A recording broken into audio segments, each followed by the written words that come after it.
Hey everybody, thanks for tuning in to this episode of Unquenchable Fire. In this episode, I sit down with fellow ultra runner and good friend of mine, Loren Jones. We talk all things racing, how we got into it, why we enjoy running, how God has worked through this sport to make us better fathers, husbands, and friends and followers of Jesus. It's a really good episode. I enjoyed talking with Loren. We always have a great time talking, mostly on our runs before the sun comes up. So hope you enjoy it. If you do, give the video a like or comment on it. I read all the comments. They're always very encouraging. So thanks for doing that. I hope you enjoy it. All right, Loren, welcome to the podcast, man. Thanks for having me. Yeah. Excited to be here. So if I remember correctly, correct me if I'm wrong, but it had to have been at least a year ago. You and I were on a run together and we started talking about what it would be like to be on a podcast or start a podcast or start creating content.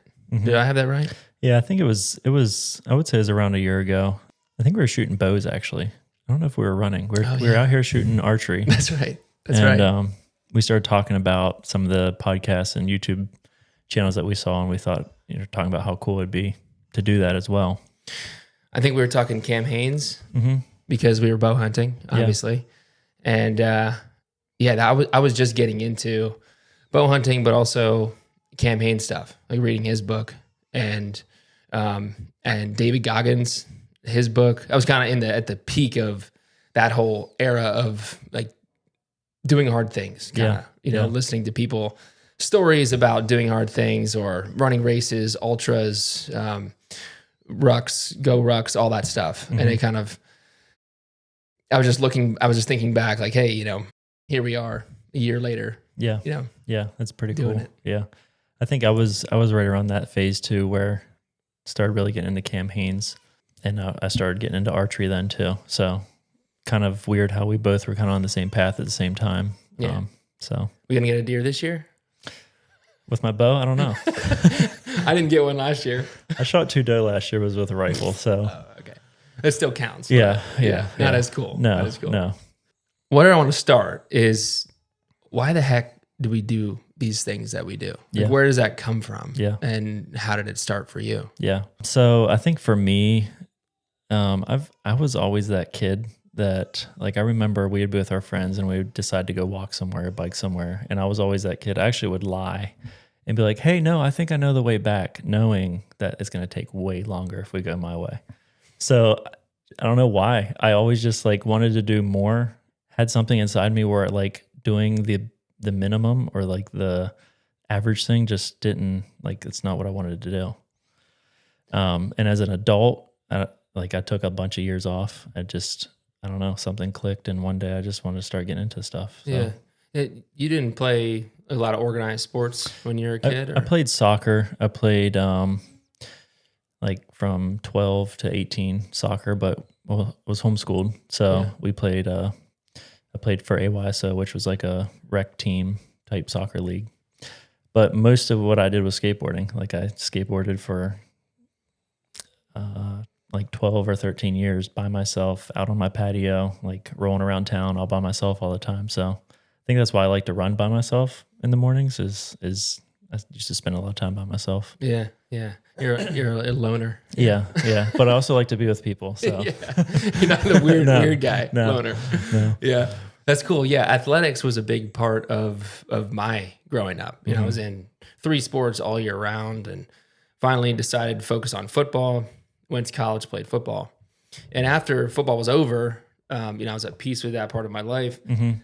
I kind of wanted something else, but I didn't know what that was. Right. Like, because you can't really play pickup football. Yeah. Like, it's not the same. No, it's not. Yeah. You can easily play pickup basketball, pickup baseball. Mm-hmm. Old guys play softball. You know? But I needed something to scratch that itch, So I moved out to California, and when I got there, this is in 2015, and CrossFit was kind of just getting started. I mean, it had been around, I think, since 2011 or something like that. Like it just hadn't hit mainstream quite yet. It was getting bigger. And California, though, was kind of like the hub for it all.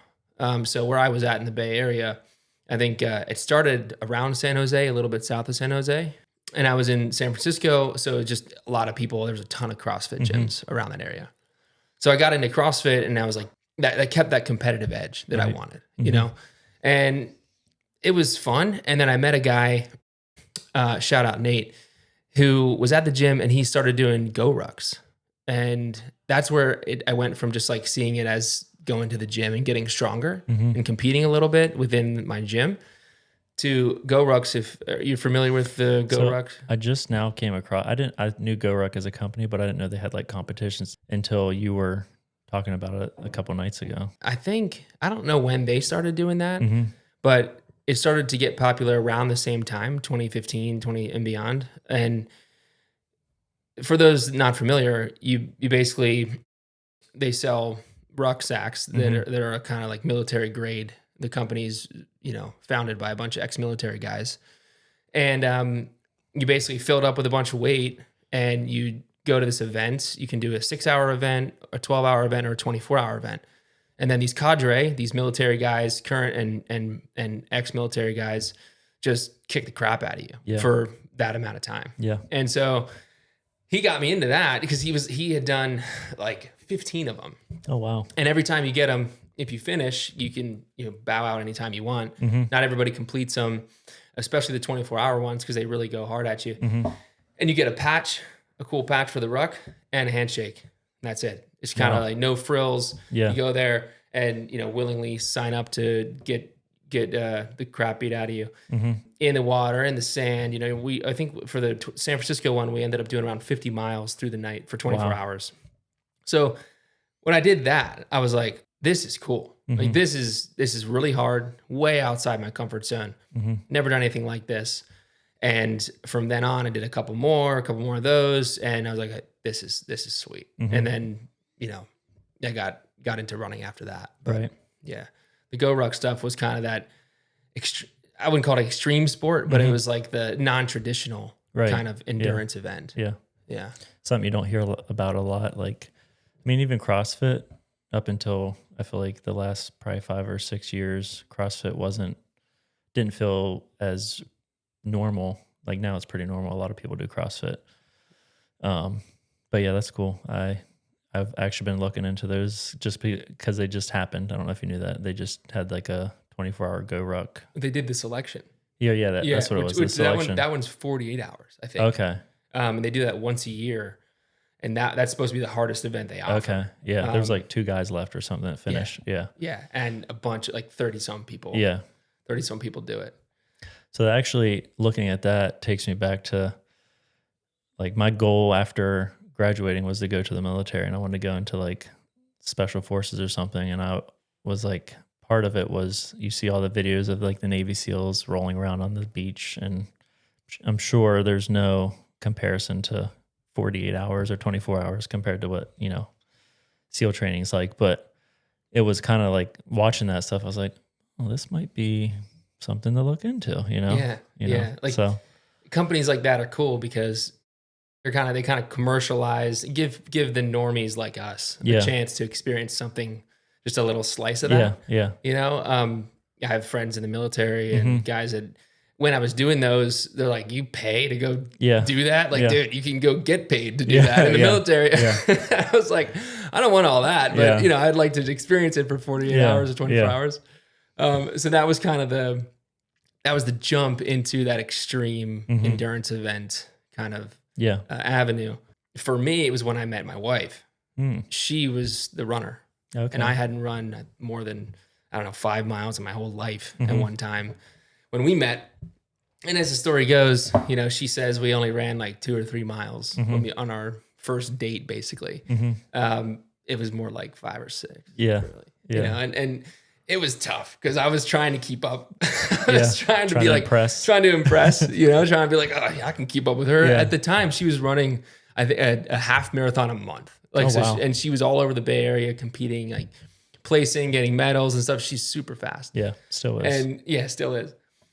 And me, I'm like 230 pounds football guy, CrossFit, muscle, not really built for endurance events. So I'm trying to keep up. But once I started doing that, once we started running, because when we started having kids, we'd take the kids out of the stroller and we used to run together. And that was like our way that we'd hang out. Right. It was just a fun way to get outside and go for a 3, 4, 5 mile cruise. And those miles started to stack up. And I was like, okay, might as well do some competing. Right. Like, I got that competitive itch. to be like, let's go a little bit further. Let's take it a little bit further. So what was your entry into like running? Like when you saw it as more of just like not just to exercise, but more like to compete with yourself and others. Yeah. When I played soccer, our coach, there was like, so there's 11 people on the soccer field, I'm pretty sure. It's 11 or 12. It's been a minute. Not a soccer guy. Yeah, I know. So we had like one extra person on our team. So our coach was big on like, we're going to run a ton of miles in training, and then we'll spend the first half of the game just wearing the other team down. They have a bunch of subs. They'll sub them all in. We'll wear them all down. And then the second half we'll play soccer. That's what we did. And we actually won a lot of games that way. I hated running. Like I remember going to practice and like hating the running part. And then as an adult, I don't remember why I downloaded the Nike Run app and just decided to like turn it on and go for like a 3-mile run. And I remember running like as fast as I could, dying, running for like 4 minutes and then walking. And the guy just kept saying, if you're running fast, run slower. Like he just kept saying, run slower. On the app. Oh, nice. Run slower. And I was like, he's like, if you're walking and you're still out of breath, walk slower. So I figured out like, hey, running isn't like you go out and kill yourself every time. Cause I'm like, how do people run a marathon like this, feeling like this? I don't understand that. So then I just started kind of gradually running, picking up some more miles here and there. And then we were at small group and I started getting into like the Cam Hanes stuff, hearing about him, watching videos and stuff. We're at small group and all of a sudden I heard our friends Jake and Braxton start talking about a marathon. And I was like, there's other runners here? Like no one talks about running.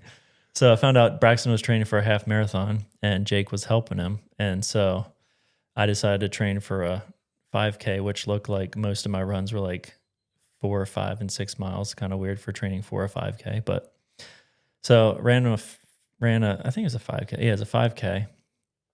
And then after that, went straight to the marathon and then realized I hated marathons and wanted to just continue to go into other ones. And just being around like-minded people, like I feel like we have a very weird group of people. Like there's not too many people in the world that have friends that more than a couple of them like to run long distances and do hard things. I think just being around that consistently has just kind of kept that drive of wanting to continue to do that. Yeah. And then, I mean, I think we'll get into this a little bit later, but just the feeling of clarity I get when I'm running, of when I'm out on a training run, not necessarily a race, but a training run, of just being able to kind of turn everything else off and be able to focus on something in specific, like whether it's God or if I'm having a problem at work or with my kids or something that I just need to kind of turn everything off and think on. I got addicted to that. So like, I like racing, but I really like the training process, just logging the miles. Yeah. Yeah. Same. That's become a huge part of why I enjoy it too. Yeah. But you said something before that I think helped. I went through the same process when it like to learn how to run is actually kind of weird. Yeah. Like, cause any point in my life when I would go out for a run or like run for football or something, it was like run as fast as you can to get your best mile time or your best 5K time. And, cause you're trying to impress the coach or you're trying to beat your time or beat the seniors or something. But it took me until when I started running with my wife a little bit more when she was doing half marathons. I did a half marathon with her, and it took me, then I started doing research on like how to run actually. Right. And so if you don't know how to run long distance, it takes a minute. Like, I got the Garmin watch and I got the heart rate monitor and stuff. And like, it tells you, hey, we're going to get your heart rate, your VO2 max and all this stuff, your threshold, and you're gonna get all that stuff. So you get all that dialed in. And then I did the same thing where your watch tells you what to do. Okay. Run at, 160 beats per minute for 3 minutes, and then slow down and run 140 for 3 minutes, and then jack it up to 170 for 3 minutes, and then back down to 150. Yeah. So like you find your threshold, and then you realize like first you have to run slowly. Yeah. To run far. And it took me a second to get that because it was always run as fast as you can. Yeah. and then burn out and crash and it's over. So like you, I was like, this sucks. Why would I want to do this? And then how do people run like this for 26 miles or 50 miles? Yeah. So once I learned to like, and as an athlete or as a competitor, that sucks because you have to go out there and start by running 12-minute miles right. or 15-minute miles so that your heart rate can adjust. Right. But you start doing that for a couple weeks and then your heart rate gets better and your body gets used to it. And then before you know it, you know, a month later, you're able to keep at a really good consistent pace for 10 miles, 15 miles. You're like, okay, this is totally different than trying to go out there and get a really good mile time or really good 5K. So it was that journey that got me addicted to like, okay, I'm not ever going to be fast, but I can run for a long time if I just do this. So that was a fun journey. Yeah. I get that a lot. People are like, I want to start running. Like, what would be some advice you would give? I would say, well, it's boring because number one, you're probably going to hate it for at least 2 or 3 weeks, depending on how much you run. I think everyone does. Like you hear the runner's high and you're like, that's not a thing. And then 2 is just go slow. And it's still hard. Like there's days I go out there and I'm like, that was way too fast, you know, but like what you said is like going slow is where you have to start. Do you know how many miles like a year you're at right now? I was trying to look this up in Garmin and I couldn't go back too far. I would have to check my Strava. Yeah, but our Strava is a good place to look for that. Yeah. Not enough for this race coming up. Yeah. It depends on the training that we've been doing. Like, because nowadays, like I never would have thought 6 years ago, 7 years ago, I'd be running like 1,000 miles a year. You know, and that's just coming from mostly training for a race or for some event. Yeah. But it's all wrapped up. Your success is tied to the training. And I remember the Nick Bear's ultra that he just did. What's that called? The Last Man Standing. Last Man Standing. Yeah. Chad Wright was talking about his experience with that on another podcast. And he was saying, you know, he went out there and I think he ran 80 miles, which is, I mean, impressive. Yeah. But he basically did it while he was training for a completely different thing, like a kayak race or something. Yeah. So his point was like, you might be a really good athlete. You might be someone, he's a Navy SEAL. Yeah. Like here's a guy that, you know, he's as tough as they get. Yeah. But like, you can't just roll off the couch and run 50 miles, 100 miles, you know. I mean, you can, but it's going to suck. It's going to go through a lot of pain. Right. Like you have to put in the time. Let's talk about the Red Barn. Okay. Because we got this race coming up and it's next weekend. Yeah. Essentially. So what Red Barn is, it's a 24-hour race and it's a 1 mile loop. And you do that 1 mile loop as many times as you can in 24 hours. Yep. So we're both going to we're going to try and do 100 miles. That's our goal. Yep. What was your training like? This lead up for this training probably wasn't my best training for the race. So I'm going to go back to the race I did in May. Leading up to that, I felt like I had really good miles. And I was also putting in time at the gym. We go to a CrossFit gym. And I had like a really good plan of running 6 to 7 days a week and then working out about 3 days a week. This time, I feel like I focused way too much on the gym and not enough miles, which my biggest thing at that last race I did was my quads were like the problem. So I feel like I've gotten a lot stronger in my legs, but a little bit of a scare is like, have I ran enough miles for the training? And that last race you did was a loop race similar to Red Barn, where you're running this 1 mile loop essentially for 12 hours. Yep. It was a 12-hour race, 1.4 miles. Yeah. And you had what, 40? I hit 59 miles. 59 miles, yeah. So, but your quads you noticed the quads were the difference. I started, like, my quads started getting, they felt good, but that's like around hour 11, I started getting like really bad cramps and I just didn't want to run no more. Legs didn't want to work. So, we added some new classes at the gym and I was like, well, I'll just start going to every class and running before then, which would mean like waking up at 3 every day. Yeah. I see you on Strava. Yeah. Yeah. Everyone's like, why does it say night today? Run? I'm like, you have to wake up at 3 to go on a night run. But what happened is I was letting the running slack and just going to the gym. So not really where I want to be running wise, but kind of my plan leading up to that was just to start. I mean, I'm not a fast runner. Like I don't, to be honest, I don't like running like speed workouts. I really do not like them. So most of my miles are just kind of slow, shooting for that like zone 2 heart rate, logging the miles. Tried to do some back-to-back long runs on the weekends, like a Saturday, Sunday. How many miles would be an average kind of back-to-back? Yeah, like I think the most I did was probably like 30 miles in a weekend. It was like a 20 and a 10. Mm-hmm. Actually, I think the 20 was with you that one day. Yeah. So, and then a CrossFit workout in there too, just to spice things up a little bit. And then just trying to hit like 5-6 miles during the week, like maybe 3-4 times if possible. So, the last probably month I haven't been, or maybe it's probably been 2 months, haven't been quite hitting that. But, I mean, when you're 2 months out from a race, there's not a whole lot training wise that you can do. So where I'm at now is just keeping loose, trying, next week, not really go to the gym at all. Just try to run maybe 9-10 miles next week, leading up to the Red Barn, and work on mobility, trying to get loosened up. So, yeah, my training for this was similar to my 100-miler, the Virgil Crest, a couple years ago. I kind of mimicked that race, that plan, because it worked well. Like when I did that race, I felt like I was in good shape. Right. I probably didn't lift enough. So kind of the opposite of what you're trying to do now is like lift a little bit more to make up for the quads. Yeah. And the legs.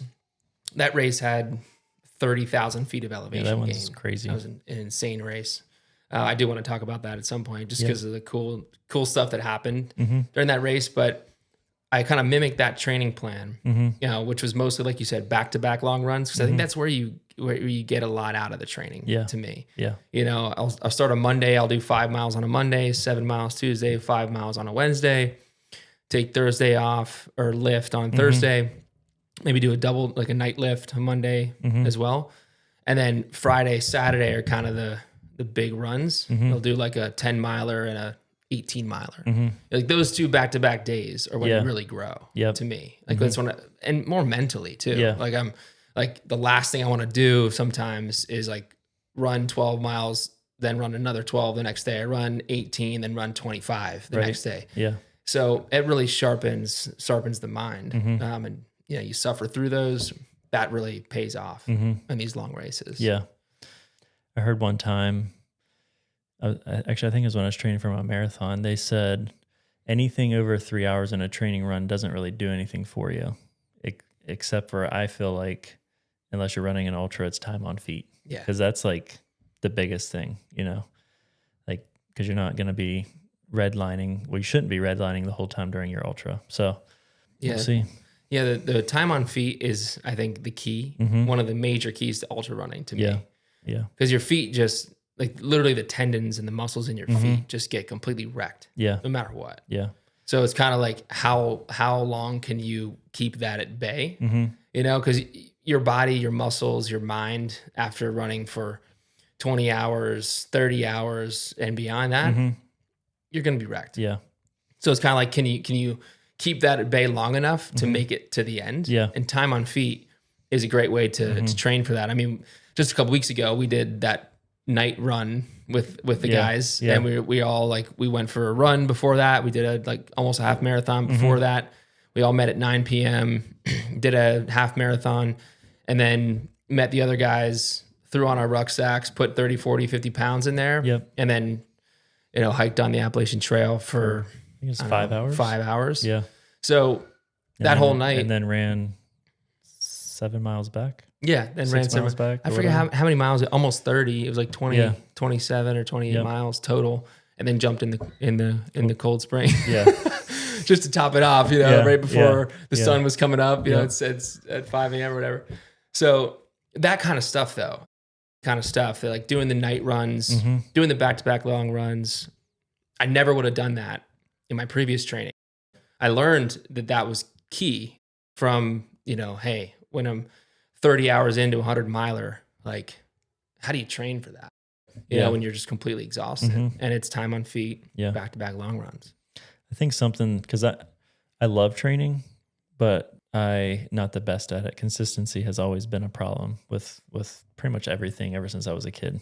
But I think something that's kind of maybe saves me a little bit is my job. Like I work construction, so I'm on my feet, 9-10 hours sometimes a day, Monday through Friday, on top of running and some of the other stuff. So I think, this is just me thinking, I think some of that helps the time on feet thing, even if I'm not getting some of the long runs in or some of the, as many runs as I should be getting in, maybe, is at least I'm on my feet pretty much all day long. So that helps you. If that helps you mentally, that's another huge piece of ultra running is the mental side. Yeah. Like, and how do you train for that? Yeah. How do you train for like being on your feet for 35 hours or 3 days or whatever race you're going to do? And really, like, you can train for that somewhat, but you kind of just have to, it's more of over time, you have to callous your mind and just kind of know that this is going to be painful. This is going to suck, but it's just pain. Like, you're going to get through it, and you've trained for it. You're ready for it. Trust in your training and just know that you can do it. I heard this cool thing the other day. It said, it's talking about ultra running, and they said, never quit on a low. Actually, I think it was Andy Glaze. Oh, that guy's a legend. Yeah. He said, never quit on a low. If you feel like you want to quit, wait till you come back to a high, because you'll come back to one. If you quit on a low, like, you're not really thinking straight anyway. So, I was like, I'm going to keep that in mind next weekend, because I'm sure there's going to be some lows, Oh yeah. There's going to be some lows. And that is the fun thing about ultra running is you hit those lows. And now that we have experience doing a handful of races now, like, they're coming, how to kind of power through them, and there's going to be a high after that. Like, you're going to get through it. The sun's going to come up. You're going to hit a nice downhill. You're going to, like, something's going to get you out of that. And then it's going to make your race so much better. Yeah. So if I ever quit on a high, I don't know if I'll ever do that. Because then you want to keep going. You don't want to quit on the high, because then you'd be like, all right, well, I'm here. Like, might as well keep going. Yeah. So we'll see. Next weekend's going to be fun. Yeah. So what was you did the Stone Mill, and then you've done the What the Duck, the loop race. Twice. So the furthest you've gone was So the farthest I've ever ran was May, was the 59 miles. Got it. Yeah. Yep. Okay. So naturally go straight to the 100. Why not? Yeah. That's what I did. I ran a marathon. I ran half marathon in Oakland. And then Sarah and I signed up for the San Francisco Marathon. But then COVID happened, and we moved back to the East Coast. So they did a remote marathon. Like, they canceled the race in the city. It's like a virtual marathon? Yeah, or virtual. Yeah. And what you could do basically is go to a track or a trail or whatever and log your marathon on Strava, send it to them, and they sent you a medal. Like, because they knew the people that were signed up had your information. So that's what we did. And back then, I had no idea what training was. I didn't even think about, like, how to train for a marathon. And a marathon was the longest I'd ever gone. So I wasn't thinking about zone 2 this. We were on the Appalachian Trail. We had just moved across the country. We were living with my parents. Like, it was not an ideal scenario to be training. But we went out and just did it. We went out, ran on the Appalachian Trail. Sarah had like an asthma attack on like mile 20. And so we're like 6 miles from home. Like, all right, we're going to power through this. And we did. We got it done. And we got the medal in the mail. It was such a weird experience. But I went from that to a 50 miler for that. So I was like, there's a 50K, 33 miles. 4 more miles. I was like, all right, I'm not going to do that. I'm going to definitely just go to the 50, and then after the 50, I did, that was the Naked Prussian. I think you were telling me about this the other day. Yeah. It's a good race. It's pretty flat. So it was pretty flat 50 miler, a good like first attempt. Finished that. I don't remember how long it was, like 10, 12 hours, something like average. Again, because I'm not fast either. I just wanted to finish. That's what I saw that race as, just get there. Just did that one. And then obviously I jumped to the 100 Yeah. because I'm not going to. And you pick one of the hardest hundreds on the East Coast. Yeah. Dude, the Virgil Crest was nuts. Yeah. Let me talk about that. Cause I want to also talk about the massive piece of this for you and I, which is the spiritual side. And that's why I wanted to talk to you about this. This is not an ultra podcast or something. Right. This is how God has totally used running to make us better husbands, better fathers, better friends, better Christians, better believers in Christ. So I definitely want to talk about that. And I want to start with the Virgil Crest like I said before, it's on a ski mountain in New York. And you're basically bouncing back and forth from the top, like the ski mountain, you go down and then go up another mountain. So you're just doing four loops, 100 miles with, it was roughly like 28 or 30,000 feet of elevation gain, which is the height of Mount Everest, basically. Yeah. And I had no idea. I saw 28,000 feet of elevation gain. I was like, oh, that's a lot. Yeah, it's 100 miles though. So yeah, I was like, oh, that kind of checks out, right? Yeah. Like 100 miles. Yeah. But now I see races out there, like run 100 miles and it's like 8,000 feet of elevation gain. Yeah. I'm like, oh, I should have done that one first. Yeah. So that race, the week before I go to pick up my son, he's like a baby. You know, he's like 2 years old or something. And I go to pick him up a week before the race. I just put in 6 months of hard training. I was running tons of miles. I was feeling really good. I go to pick him up and something pops in my back. Like I hear a pop and I go to pick him up and I immediately just crumble to the ground and I'm laying on the floor and I'm just like completely broken and devastated because I'm a week out of this race. Yeah. And Sarah had just gotten back from a run. She walks in the door and my son is laying there and he's okay. I didn't drop him. He's laying next to me and I'm on the floor, like basically in tears.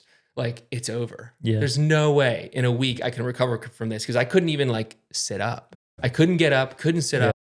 And I thought it was over.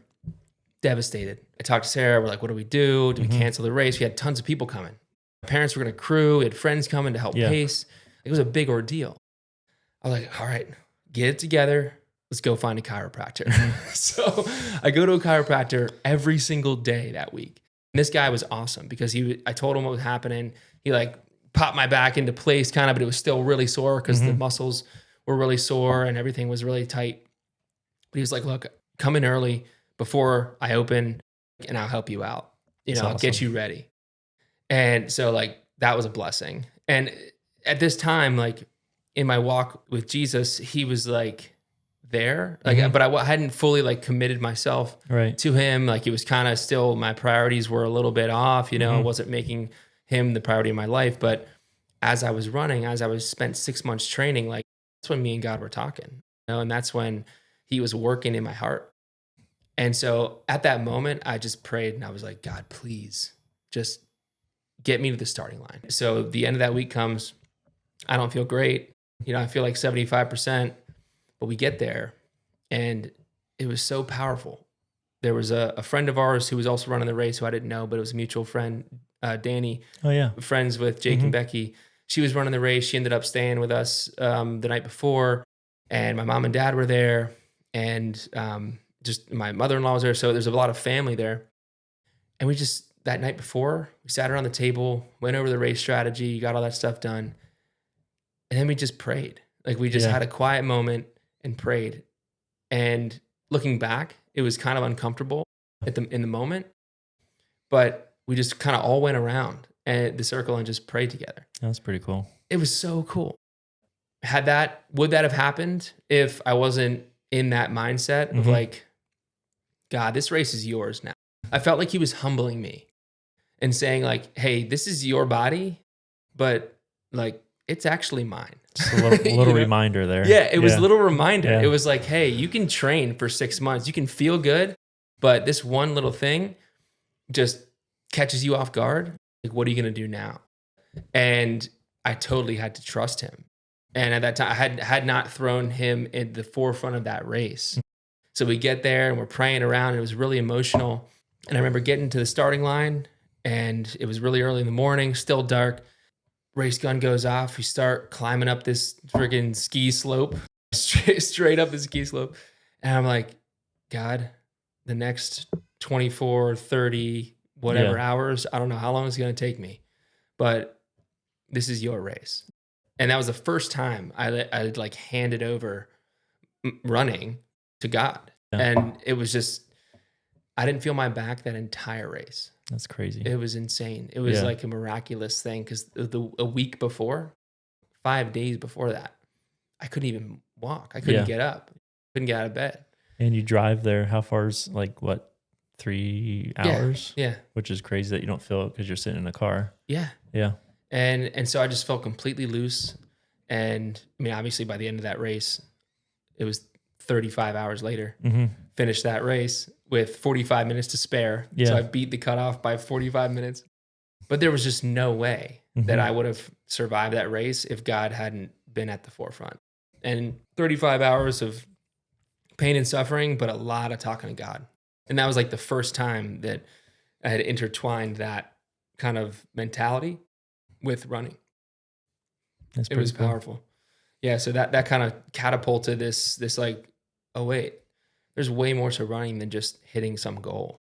There's way more to running than hitting some mileage, for the week or for the year or whatever. God is at the center of this. That's cool. Awesome. Actually, we met a couple of weeks before that race. Like we had like a group run here. I think it was me, you, Jake, and Braxton. Yeah. And I don't know if you remember, you're on that run and you like twisted your ankle really bad. And I was like, oh God, this guy just jacked his ankle up weeks out from his race. But I forgot about that. That's just like a normal thing for you, I think. It is. My ankles are terrible. Yeah. But I forgot it. We did meet a few. Jake texted us and he was like, hey, I'm bringing Loren. And it was like an early run. Yeah. And I was like, okay, like, why is he bringing a girl? Like, what's going on? Yeah. So you arrived, and I was like, oh, okay, all right, it's Loren. Yeah. Hey, nice to meet you, Loren. Yeah. You're not a girl. Yeah. Yeah, that's my life. No, I'm sure you've gotten that before. Yeah. But I do remember that now. Tell me about some of your memorable moments in some of your races. Like God moments, or sure. Yeah. Probably the first one that jumps out at me was the Stone Mill 50 miler I ran last November. Number one, it's probably my favorite race. Like it just, I don't know why. It might have been my first like actual ultra where you're not doing a loop, because that's pretty much all I've done is loop races. But like, Chelsea followed me around to the aid stations and all that stuff. And I think I had like 10 miles out, and Chelsea sent out a text to like all of our friends, like, hey, Lauren's, he's in it pretty bad right now. Like he's struggling, and started getting all these texts and stuff like that. And it actually broke me. Braxton's daughter sent me a video like cheering me on or something. And it was like that moment where I felt like a ton of appreciation or like thankfulness of just the community that God had blessed me with. I just felt like God was there with me then, and just kind of helped me push to the end of that race. Some of my favorite moments aren't necessarily, like I talked about the training. Like I've had more worship, better praise and worship sessions than, Sunday mornings, just out on a random road in the middle of nowhere, like crying my eyes out, worshiping God. Like someone drove by, they probably think I'm like a psychopath or something. Sometimes I'm you're just like running with your eyes closed. Yeah. Like I think those moments, like to me, are my favorite. It literally feels like there's nothing else going on right then than just me and God. Like God is just there speaking to me. And honestly, when people say, why do you run? Like that's usually my number one answer is like, because of that, And I can tell whenever I don't run. I hate that like running can set my mood, but like it's not necessarily the running. It's just knowing that I'm going to dedicate that time with God usually. Sometimes I pick not to, but the race that you were just talking about is called What the Duck. I've done that twice, the 12-hour. Every year I'm just blown away by, again, the community that like who decides to go out and watch people run around a loop for 12 hours. Like we have some crazy friends that will just show up and just hang out. And just the feeling like there's people that will run laps with me. Like I think my brother ran the most, and he doesn't run with me. Was like there. I think 2 years ago he ran like 3 laps with me or something. Yeah. And just some of those moments of just feeling like it's not about me. Because sometimes I feel like asking my wife, like, hey, do you want to come like stay at a spot for 12 hours while I run around and you just give me food and keep me alive? And encouraging. Yeah, and encourage me. Yeah. And she loves it. Like we were just talking about that today, about how much she's like you're gonna, like, if you told me like, hey, I don't need you this time, like I'm gonna be there. Like she loves to be there. Yeah. But I still feel like bad asking people to come give your time up to watch me run in a circle, you know? But just like community. Like I just love seeing community, sitting back and just seeing people have a good time, and you know, they might come out and like I've had one friend come out and he like PR'd his most miles by just running with me. Like, so that's awesome. Just that stuff. And then the conversations that you get to have with people when you're running. Like we've had some crazy conversations. Pretty much everyone I've ran with, you just, after a while, you just start to open up and you talk about stuff you never thought you would talk about with people. That's so true. Yeah. Because when you're running for, 5 miles or that's 45 minutes or an hour, like you can cover a lot of ground, when it's dark out and you're just chilling, in zone 2 and running. I think the best times is when it's dark out. Like, I don't know why you feel like comfortable maybe a little bit more because it's dark. Like no one can see you. You feel kind of more alone. Mm-hmm. And just, man, I feel like I just connect with people so much when we're running, and that's how we've gotten to know each other really well. And same with our other friends. And we just show up at the park at 5 a.m. because, we all have kids and that's the only time we can get together. It's funny, man. I was thinking like, instead of going and watching football at a bar with the guys and drinking beers, like our time together and when we grow and when we hang out is like, let's meet at 5 a.m. and go run 5 miles. And it's just it's soul filling, That's like what you explained is exactly why I have fallen in love with running. It's not the races. They're cool, awesome. And they're a lot of fun. But it's time with God. That's why I run. It's time to pray. It's time to worship. It's time to reflect. It's time to think about the path that my life is on and where my house is going. Like as the leader of the house, thinking, okay, am I giving all this stuff to God? Is God getting the glory? Hey, God, I'm going through this. Let's just hang out and talk about it for an hour while I run this morning. And it has really just matured my faith in a way that I never would have thought in really doing anything else. Also, spiritually, yes, all that stuff. But I also think it's like talking about leader as a family. Like I like the fact that my kids, like I was getting ready to leave to come here and I was like, hey boys, said goodnight to them because they'll probably be in bed when I get home. And Jackson's like, wait, where are you going? Oh, are you going on a run? And like, part of me is like, I do more than run, I hate, but at the same time, I'm like, I like that he knows that I run. And it's not about running, but it's about the fact that he knows that his dad does hard stuff. His dad has a purpose. His dad's chasing a dream. His dad is doing something that he loves. He's not just punching the time clock, coming home and not doing anything. He has something that's driving him. And I think it inspires them. They might never want to run, but I hope that it shows them like chase something that you want and do hard things. Like life's not easy. So if you kind of take the challenge of you're used to doing hard things, then life isn't as hard, That's so well said. Same thing with my boys. Now my daughters, I want them to see me doing these things. I'm working out in the garage. I want them coming out and using their little plastic weights, throwing them around with me and jumping up and down, and they don't know what they're doing, but that doesn't matter. They just are visualizing us doing those things. Every time I come in the door, it doesn't matter where I'm coming from. Weston, he'll just run up and be like, "Good job, Daddy." Yeah. Good job, Daddy. Because he thinks I was on a run. The best. He thinks I was out on a run. So he's just used to that. And that's really cool. Wyatt wants to run with me. He wants to run up and down the driveway with me. We signed him up for a little race coming up. So they look to us first. We're the fathers and they want to emulate what we do. So if we're constantly pushing ourselves and pushing the envelope for all the reasons that we've discussed, spiritually, physically, like it's going to bleed right into what they see, how they view the world. And that's going to be so cool. It might not be running. Like, I don't want I don't want to force my kids to play football because I did, or run because I like it. Wherever that takes them, it's like more that foundational spirit of, my dad can go out and do this. I can do this. I've run with him. I can take this on. And as they mature, they're going to see that, and they're going to feel that, and they're going to accomplish that. They're going to fail. And then they're going to get back up, though, because that's what we do. So no quitting on the lows. Yeah. You can't quit. Yeah, you can't quit in the lows. For the sake of our kids. Yeah. You're talking about like accepting or not wanting your kids just to do what you do or like to do just because you want them to.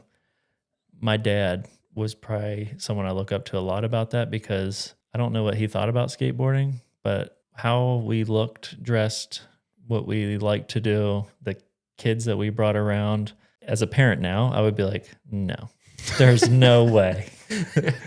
But he just let us do it and supported us through it, accepted all of our friends in. Like, our house was the house that people were like, we want to go to your house because your parents love us and feed us and take, they like care for us. Same way with doing these hard things is like, I want my kids to see that, like you said, if things get hard and they want to quit, like we're going through this a little bit with Lucas right now, where he doesn't want to wrestle because he's not winning. I want to show them, like, I don't win. Like, I've never won a race. It's not about that. It's about you keep going, Yeah. And it's so different with an individual sport versus a team sport. I never played, I didn't really play any individual sport. It was always baseball, basketball, football, soccer, team sports. And now Wyatt, he's doing jujitsu, and he played, soccer shots when he was younger. Yeah. Like he's so far, has a blend of kind of individual and team sport. And so on a team sport, you're obviously relying on other people. Other people have jobs to do. Your job is different than their job. And if you all do it well together, then you guys have success. But with an individual sport, it's just all up here. I think I've learned that there's so much value in that, because there's only one person to rely on. And then you throw in the spiritual side. It's like understanding that your body is a temple and it's God-given. You got to give the glory to him. Whether I win a race, I don't win races either, but whether I complete a race and hit that 100 miles I want to hit or whatever, like, it doesn't matter whether I win or lose or meet my goal or not. Like, God has to get the glory. And I'm going to learn something in that failure or in that success. Honestly, failing is easier sometimes because then you don't have your pride in the way. If you do hit your goal, there's a little bit of that pride factor, like, well, I hit my goal, like, what's next? And instead, like, when you fail, it's like, well, okay, this one's easy. I can swallow this one and move on and learn from it.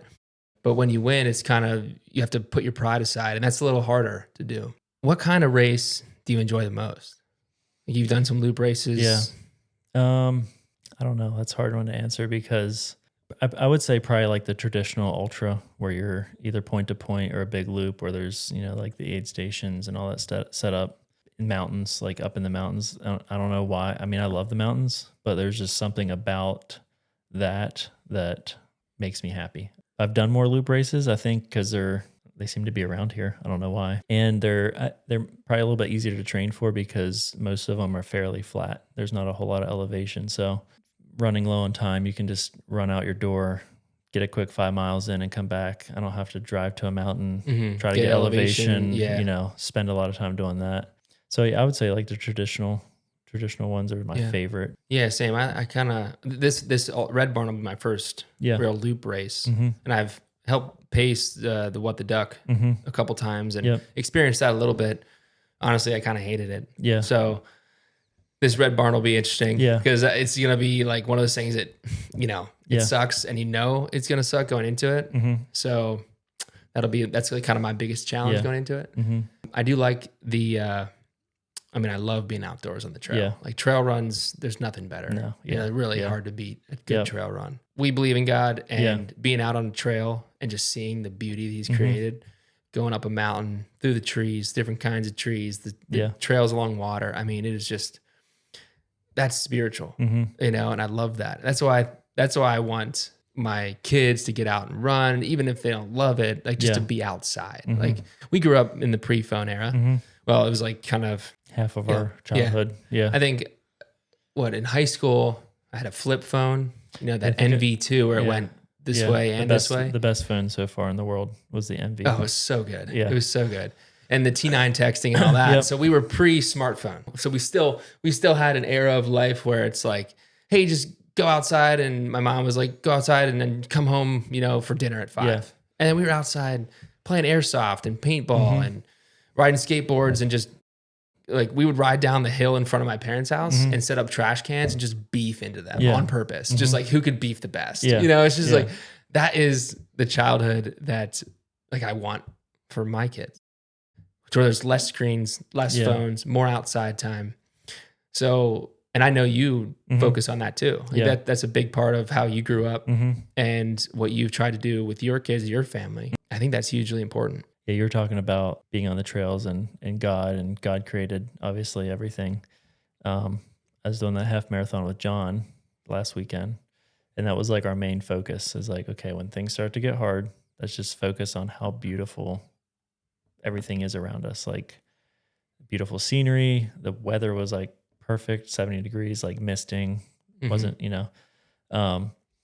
but like that, I feel like it's easier to push maybe when you're in the woods on the trails just because you have that ability to just kind of take, like you can literally stop and just be like, I just need to like take in the, like you're on top of a mountain or something, take in the view and just think about God created everything that I can see here. Yeah.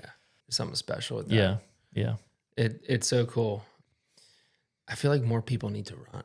They do. They don't have to run ultra marathons, but or hike. Get outside. Yeah, hike. Yeah. Get outside. Yeah. Get a nice pair of hiking shoes and just get out there. Less of the phone in the face, more like trees and leaves and grass and mountains and water. Yeah, it's just become a major priority in how we raise our kids. Just because it had the impact it's had on me through running. So we're amateurs. We're not pros. No. We're going out there to enjoy it. But with that, we also are competitors. We want to compete next weekend in this race. We want to do well. But what I want to talk about too is like balancing being a husband, being a father, also getting in the miles, because that is also a huge challenge. Like it takes a lot of sacrifice from our spouses to support us in doing this. And my wife does it like without even thinking. Just like Chelsea, I walk in, I'm like, hey, kind of have this crazy idea. Yeah. I want to run 100 miles. Yeah. Or, I have this crazier idea. I want to run 250 miles. She's just like, okay, when are we getting ready for this? Yeah. So what's that balance like in your house? Yeah. So, I mean, we talked about early mornings. Like, I'm not saying I won't run later in the day or in the evenings, because there's sometimes that, you just have to. But I really try to prioritize getting my run in before my kids wake up, just because a couple of things. Number one, I enjoy running when it's dark out. 2, it kind of sets me up for the day. Like I feel like I can pretty much do anything after a morning run.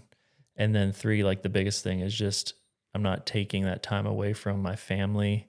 I'm not scrambling at the end of the day. Like if work runs a little late, or we got a busy schedule, wrestling or whatever, I'm not trying to scramble to figure out how to get quick miles in late at night, or while my kids are eating supper or whatever. That's all just taken care of. The miles are in, and then I can focus on all my priorities like work, family, and whatever else the day has. I would echo the same kinds of things, especially that last point you made about not wanting to take time away from my family. That has been that's been a challenge, because like I don't mind waking up early either and getting in early runs. It's not how it started, but that's what it's become. Like as a parent, from the hours of 5 a.m. when whichever kid wakes up, whenever you get them down at 7, 8, 8:39, it's like I want those hours to be dedicated to the kids best I can, and if that means waking up at 4 o'clock to run, to get in a few miles before they wake up, like that's what I have to do. If they're waking up earlier, then that means I got to get up earlier. So where there's a will, there's a way. And I've actually started to pray more about that. God, give me the strength to like find the time but not selfish time. Not like, hey, in the smack middle of the day when I could be helping with a bunch of other stuff, or I could be doing something else that would benefit the family. Hey, I got to go get a 10-miler in, and then I'm gone for 2 hours. So that's been a challenge, but my wife and I have found a good balance because she's a runner too. So we have to both kind of get our miles in. And, you know, you have to sacrifice some things, but sleep is easy to sacrifice. Yeah. Because I'm going to bed now at like 8:30 or trying to go to bed at like 9. But it's funny. We always like try and go to bed at 8:30 when the kids go down or something. And before you know it, it's 10 o'clock, you know, and you're like, oh, wow, okay. I'm getting up no matter what at 3:30, 4 o'clock, 4:30, no matter what. So I got to go to bed earlier. I've started to go to bed at, you know, which hours I never thought I would. I feel like is amazing. I love going to bed early. Oh yeah. I just don't have any energy left. Like at the end of the day. See, that's what I like. That's the thing I like is like if you wake up early, get a run in, work, do whatever you're going to do. I like laying down at the end of the day and just being like, I'm tired, not laying there and being like, I can't sleep. So, do you want to talk a little bit of strategy for Red Barn? Oh yeah, let's do that. All right, so let's go back to Red Barn because it's coming up in less than a week. Yep. What's your strategy? So I think I talked to you about my strategy, but I think it changed. So, originally I was going to try to do 5 miles every hour, shoot for like 50 to 55 minutes, take 5 minutes to sit down, eat food, drink, whatever. If I did that for 24 hours, that's 120 miles. So I had like a 2 hour or so, 4 hour buffer, I guess, of if I'm trying to hit 100 miles. But talking with some friends and you and about stopping, I don't know. So I think my new strategy, just running in the beginning, like if you do 14 and some second miles for 24, that's 100 miles. So I think what I'm going to try to do is 0.8 running, 0.2 walking. Maybe not from the start, but eventually get there. That way, like 0.8 of that 1 mile. Every mile, running. Oh. And then 0.2 of it walking. And so I paced someone there last year. Yeah. I think I paced him for like 30 miles or something through the night. And there's 2 spots that I can think of that would be good for the walk. It's two of the biggest uphills there, which are literally hills, not mountains or anything like that. Yeah. So I think that's what I'm going to do is a bit of a walk run, trying to stay in like the 12, 13 minute mile range to kind of start banking for the last 12 hours of the race where it would probably be a little more difficult. That was kind of going to be my strategy, like regardless. Like anytime I'm doing ultras, like I walk the uphills almost no matter what. Just because I know I'm going to eat that later, you know, if I don't. Yeah. So I like that strategy, walking the uphills each lap and really like only sitting down whenever I need to refill, shoe change. Yeah. Like whenever I need a sock change or something like that, like those kind of milestones. And I know I can run. I mean, I do training runs that are 30 miles without changing stuff, without doing stuff. So pending the weather, I really want to front load like a lot of the effort. Because I know at some point my body's just going to break down. You know, miles 70, 75, 80, like the last 20, 30 miles are going to suck no matter what. Yeah. So there's really no getting around that. From the beginning, I'm just going to maybe walk a lap occasionally. Yeah. You know, and I don't know exactly when. I'm just kind of going to go by how I feel. Yeah. So I know I can run and keep a pretty decent like 11, 12, 13 minute mile pace and not feel like I'm pushing too hard. Yeah. But like if I get 15 miles in, walk a lap. Yeah. But at least I'm not sitting down, wasting that time. Yeah. When I don't need to sit down. Like I know I can go at least 100 miles and I can stay up through the night. Like I stayed up for 35 hours in that race, the Virgil Crest. So like the sleep deprivation stuff, I know I can power through that. Yeah. Which thankfully this race, it starts at 6 at night. So you kind of get the night out of the way at the beginning, which is interesting. So I think I'm just going to kind of take it as I go when I feel like I need a break just to walk a lap. And hey, if I'm walking and I'm doing a 17 or a 20-minute mile for that lap, it's better than wasting 7 or 8 minutes sitting and not down. getting anything. Yeah. Yeah. So we'll see how long that lasts. Like there will be times where I'm going to want to sit down, but I kind of am going to try and avoid that at all costs because I know the mental toll that takes. Like as soon as you sit down, you know, that minute you stand up again, like your legs just like, oh, everything shouldn't have done seized that. Up. Yeah, everything's tight, you know, everything. So yeah, I'm kind of going into it with a similar strategy, but walking the uphills and then just walking a lap when needed. I think the hardest thing is their aid station. They have a aid station at the 1 mile marker or like the tracker thing. And it's a pretty crazy aid station. Like any food that you can think of, quesadillas, cheeseburgers, coffee, tailwind, like everything. I'm an eater. Oh, I'm an ultra eater. Oh yeah, me too. That's like I know you are too. Yeah, and because like, I was talking to Braxton, and he's like, he's not. No. You know, he'll like eat some honey, a banana, or like a piece of bread. Or I was kind of laughing because I'm like, dude, give me the peanut butter M&Ms, give me that cheeseburger, give me all the stuff that I want in this moment because like I'm about to kill 10,000 calories. You know, so like I don't care, and I just enjoy the moment. It's like a pick me up. Like for Virgil Crest, my mom made a ton of sweet Lebanon and cheese bologna sandwiches on Martin's potato rolls. Oh, I was tucking those suckers into my vest. Like I know exactly the spot where I'm going to pull this out where this part sucks, and I'm going up this ski slope, and I'm going to bust out this sandwich. It's going to be great. Like that's how I view food. And the thing is, once you fall behind on your food and your water, you cannot catch up. So like that's another thing that I learned is I've never had a problem drinking or eating in racing, thankfully. Some people struggle with it a lot. Like stomach hurts. They can't get anything down. I'm the opposite. Like I have no problem with that. So that's good. And I just want to make sure that I have timers on my watch that go off so often. It's like drinking, eating. So it's just getting into a rhythm. I like to eat as well. Actually, I think it was last week, put an order in at Sheetz, ran there, got my food, and was running while eating my food. I've never done that. Just to kind of like, you know, I needed supper, and that's funny. I mean, it's what I'm going to be doing. So yeah, might as well get it in while I'm running. Yeah. I always have problems. Hour 7, I think it is. Okay. I always get some stomach issues, but Coke, like Coca-Cola. Yeah. Not the other Coke. Right. Naturally.